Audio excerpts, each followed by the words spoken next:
beyond guilt, how to start feeling clean. In this video, we're going to unpack one key element that can change and transform how a person goes through Yom Kippur and the type of relationship that he builds with God. You see, a person's relationship with God is limited to his biggest resentment. A person goes through life and has different arguments with people in life, and sometimes somebody wronged him. When a person wrongs somebody, so there becomes a dissonance. There's a disconnect between these two people. In Jewish law, it says that Yom Kippur only corrects the sins that one committed against God. But sins that somebody had between him and his neighbor, Yom Kippur doesn't help until he consoles his friends. And it goes one step further. You see, it's not just about when you wronged somebody that you need to make amends, but if somebody wronged you, you need to make amends and forgive them. And this is the key to Yom Kippur. You see, Yom Kippur is a time when God sits on the throne and wants to give you redemption. But there's a caveat. He says like this: if you have a disconnect with other people around you, your interpersonal relationships, if you haven't asked them for forgiveness, even if they wronged you, to be able to mend that connection, then Yom Kippur doesn't work. So how do we use this?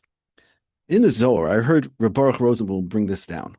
The Zohar tells a fascinating story that Reb Abba is walking near Lud, near the gate of Lud, and he sees a man who sat down on a big pile of rocks by the edge of a cliff, and he fell asleep. Suddenly, a snake appears, and this huge cobra is about to bite him and kill him.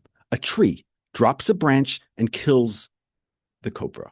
The man wakes up, he stands up, and immediately the entire section of rocks that he was sitting on falls down into the abyss.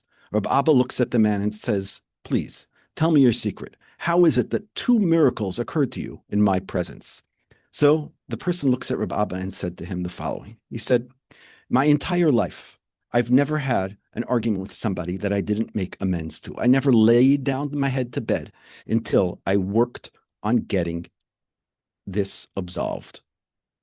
And getting this absolved means that creating amends, rebonding the connection." So the Zohar says a secret. What's the secret? The secret is that whenever somebody harms you, you're willing to not only forgive them, but the secret to your forgiveness on Yom Kippur is dependent on the relationship and the way you deal with other people in interpersonal relationships. So how do we use this? Well, first of all, we have Tefillah Zaka. When we go into Yom Kippur, we offer amends to anybody who wishes. We completely release from our heart all hard feelings we have to people who have wronged us. And even to people we wronged, we also ask for forgiveness. Doing this creates a bond between us and God. God looks at us and says, "This person is forgiving, I will forgive him." So it's not just magic. And I'll tell you one more secret. We say the Yud Gimel Midos. And when we say that God is merciful, the Talmud tells us that this trick, that we need to say these words and that God forgives us, is not a trick. You see, we say the words so we should know to act like this. The Talmud teaches us that we need to do the 13 attributes, not to say them. The Ramak wrote an entire book called Homer Devorah on this concept, that when we say God is merciful, we need to act merciful. So this Yom Kippur, when we go into Yom Kippur, just before Yom Kippur, we can make a phone call, maybe to the few people who we really need to connect, the people taking up space in our head and not paying rent. And when that's released, God looks and shines down on us. I want to tell you a story that illustrates this point. This lady is on the bus with 4 of her little children, a stroller, and lots of packages. And the kids are crying, and it really is being a difficult day for her. And another lady on the bus gets up and starts yelling at this lady. "Can't you keep your kids quiet? Don't you see there's other people on the bus? You can't control your kids." And she starts yelling at this lady. And this lady is feeling so humiliated. She's having a very difficult day. But she keeps her mouth quiet. She buries her face in her hands and takes the rebuke. Another lady gets up on the bus and quietly goes over to this lady who's just been embarrassed publicly. and kept quiet and says to this lady, you kept quiet.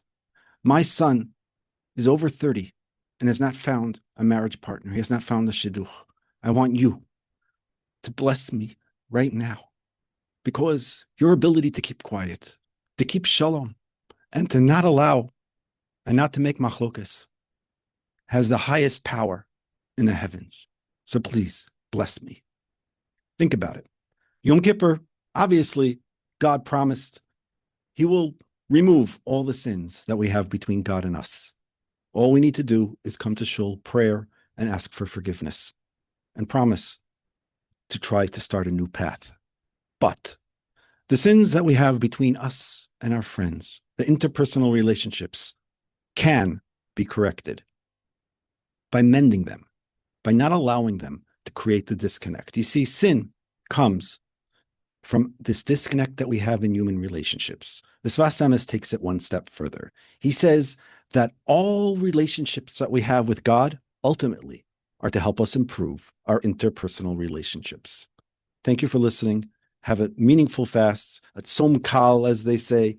And maybe this year we should have a year of health, a sweet year, a year of shidduchim, a year of children to people who have not been blessed with children.